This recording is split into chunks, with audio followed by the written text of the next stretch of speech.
Idhayathulla sir, உங்களிடமிருந்து தேர்தல் முடிவுகள் 2 மணிக்கு பிறகு, பிற்பகலுக்கு பிறகு அரசியல் போக்கு மாறுவதாக தோற்றம் வெளிப்படுகிறது.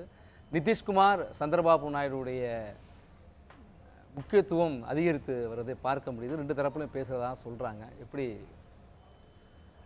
அதற்கு முன்னதாக 400 இடங்கள், 420 இடங்கள், அப்புறம் 370, 300 என்றெல்லாம் இருந்த பாஜகவுடைய நிலைமை இன்றைக்கி 230-35க்கு வந்திருக்கு. இதுதான் இந்த தேர்தல் சொல்லும் செய்தி. இந்த தேர்தல் ஏன் பிஜேபிக்கு இவ்வளோ ஒரு பின்னடைவுனா, அதுக்கு ஆர்எஸ்எஸ் ஒரு காரணம். என்ன காரணம் சொன்னால், பிரதமர் மோடி பேசிய பேச்சுகளுக்கு ஒரு லகான் போட்டிருக்கணும் ஆர்எஸ்எஸ். அவர் ஒட்டுமொத்த பெண்களுக்கு எதிராக இலவசம் கொடுக்கக்கூடாது அப்படிங்கிற ஒரு வார்த்தையை சொன்னார். மெட்ரோ பாதிக்குதுன்னு சொன்னார். அடுத்து பார்த்தீங்கன்னு சொன்னால் முஸ்லீம்கள் விரோதமாக பேசினார். அது மிக மோசமாக எல்லாரும் வருத்தத்தக்க அளவு பேசினார். மங்கள் சூத்ராவை பிடுங்கி கொடுத்துருவாங்கன்னா மங்கள் சூத்ரா எவ்வளோ பெரிய மகிமை வாய்ந்தது, அதுவே பெண்கள் ரசிக்கலை. அடுத்து இந்து மதத்தை தடை செய்து விடுவாருன்றாங்க. இந்து மதம் எவ்வளோ பெரிய வலிமை வாய்ந்தது, இன்றைக்கி நேற்று வந்த மதம் இல்லை, அது 2000-3000 ஆண்டுகளாக இருக்கக்கூடிய மதம். அதை யாராவது தடை செய்ய முடியுமா? இந்து மக்களை இரண்டாந்தர குடிமக்களாக ஆக்கி விடுவார்கள் என்று ஒரு வார்த்தை சொன்னார். இப்படி தமிழ் மக்களுக்கு எதிராக சொன்னார், மொழிக்கு எதிராக, இப்படி பல்வேறு இடங்களில் பல்வேறு விதமாக பேசுனது ஆர்எஸ்எஸ் தடுத்துருக்கணும்.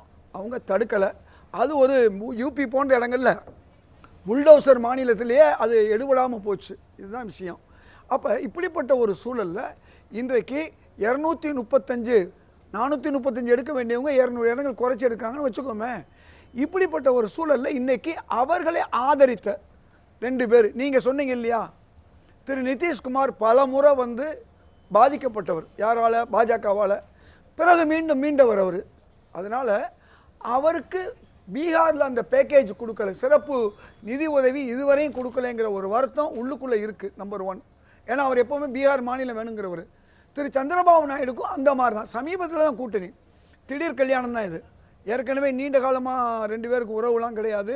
அவர் பாதிக்கப்பட்ட போதெல்லாம் பாஜக அவர் ஆதரவு கொடுக்கல. மனமுறிவு ஏற்பட்டு பல முறை மனமுறிவு ஏற்பட்டவங்க தான் அவங்க. அதனால் 10 வருடங்களாக ஆதரவு நம்முடைய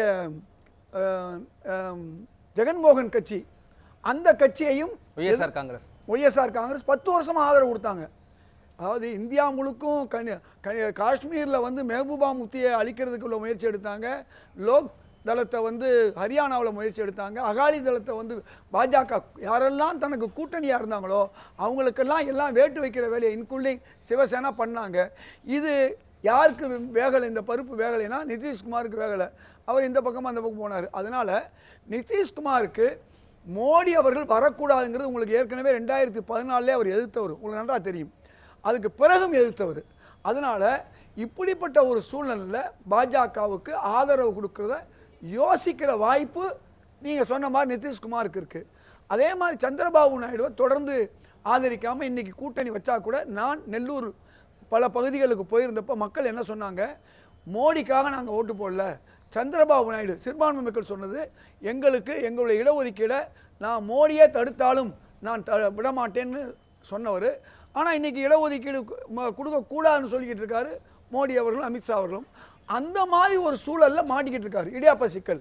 நாளைக்கு நாம் தொடர்ந்து ஆந்திராவில் ஆட்சியை தொடரணும்னு சொன்னால் நமக்கு பாஜகவுடைய ஆதரவில் இருந்தால் நமக்கு கிடைக்காது ஒரு சூழ்நிலை. ஏன்னா கடுமையாக பாஜகவை எதிர்த்தார். இடஒதுக்கீடை பற்றி ஒரு வார்த்தை கூட பேசக்கூடாதுன்னு அதே மாதிரி பாஜக பேசலை. நாளைக்கு பிரதமர் மோடி மீண்டும் பிரதமர் ஆனார்னா நமக்கு அந்த பாதிப்பு இருக்குன்னு சிந்திப்பார் யார்? சந்திரபாபு நாயுடு. இப்படி பல்வேறு சூழ்நிலையில் 235 அல்லது 40 வச்சுருக்கக்கூடிய பாஜக பாதி தான் எண்ணியிருக்கோம். இன்னும் பாதி எண்ணுச்சுன்னா பாஜகவுக்கு பாதிப்பு ஏற்பட்டால் இன்னும் மீதி நிலைமை என்ன ஆகும் அப்படின்னு சொல்ல முடியாது. ஏன்னா பாதி தான் வாக்குகள் எண்ணப்பட்டிருக்கு. இப்படிப்பட்ட ஒரு சூழலில் இன்றைக்கி உங்களுக்கு நன்றாக தெரியும், அங்கே புல்டோசருடைய யூபியிலையும் எடுபடலை. அதே மாதிரி அவர்களுக்கு மகாராஷ்டிராவில் அவங்க செஞ்ச அந்த துரோகம் மக்கள் ஏற்றுக்கொள்ளலை. அதனால மகாராஷ்டிரா அவங்களுக்கு ஆதரவு மாநிலம் எதிரான நிலைக்கு தள்ளியிருக்கு. கர்நாடகாவில் பிரிஜ்வால் ரேவண்ணாவுடைய விஷயம் தேர்தலுக்கு பிறகு வந்ததுனால கொஞ்சம் தப்பிச்சிருக்காங்க அங்கே. இல்லைன்னா அங்கேயும் பிரச்சனை வந்திருக்கும். ராஜஸ்தானில் இப்போ அதிகமான இடங்களை அவங்க இழந்திருக்காங்க. அதே மாதிரி வந்து பல்வேறு மாநிலங்களில் இந்தி பேசக்கூடிய மாநிலங்களில் கூட பாஜகவுக்கு ஒரு எதிர்ப்பு வந்திருக்கு. ஏறத்தாழ 70 இடங்களை அவங்க பாஜக இழந்திருக்கு. காங்கிரஸை பொறுத்தவரை இழப்பு கிடையாது, 2 மடங்கு ஆகியிருக்கு. எங்களுடைய ஏற்கனவே இருந்த இடங்கள் வந்து 2 மடங்கு ஆகியிருக்கு.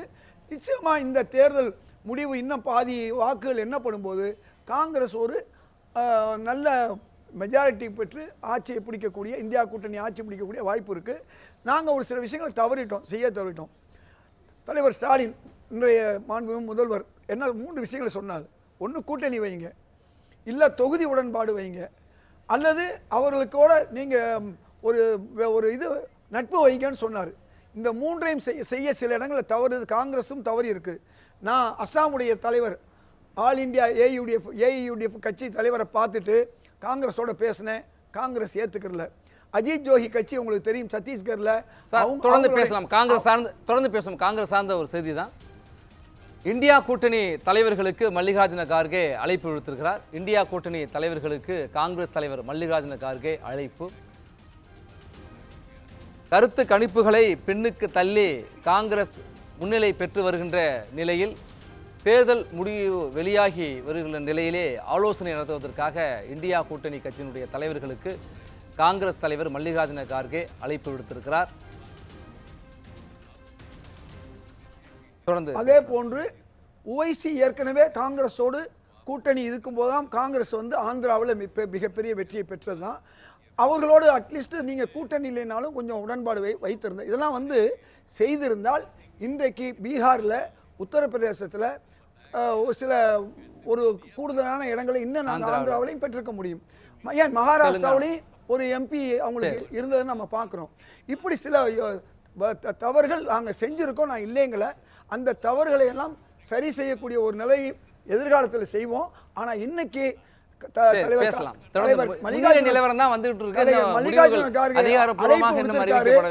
அந்த அழைப்பு வந்து இன்னும் அது வந்து நிதிஷ்குமார் அவர்களுக்கு அந்த அழைப்பு இருக்கிறது. அதே போன்று சரத்பார் அவர்கள் பேசி இருக்கிறார், திரு நம்முடைய சந்திரபாபு நாயுடோட. இவையெல்லாம் சரியா இருக்கணும். என்ன தேர்தல் கமிஷனுடைய கூட்டணி மட்டும் பிஜேபிக்கு இல்லாமல் இருந்தால், அந்த ஆதரவு முழுமையாக இல்லாமல் இருந்தால், தேர்தல் கமிஷன் பிரதமருடைய பேச்சுகளுக்கு எதிராக சொல்லியிருந்தா இன்றைக்கு நிலைமை இன்னும் கொஞ்சம் மாற்றமாக இருந்திருக்கும். நம்ம அந்த நிலையில இன்னைக்கு நாங்கள் காங்கிரஸ் ஆட்சியை பிடிக்கும், இந்தியா கூட்டணி ஆட்சியை பிடிக்கும் சொல்றேன்.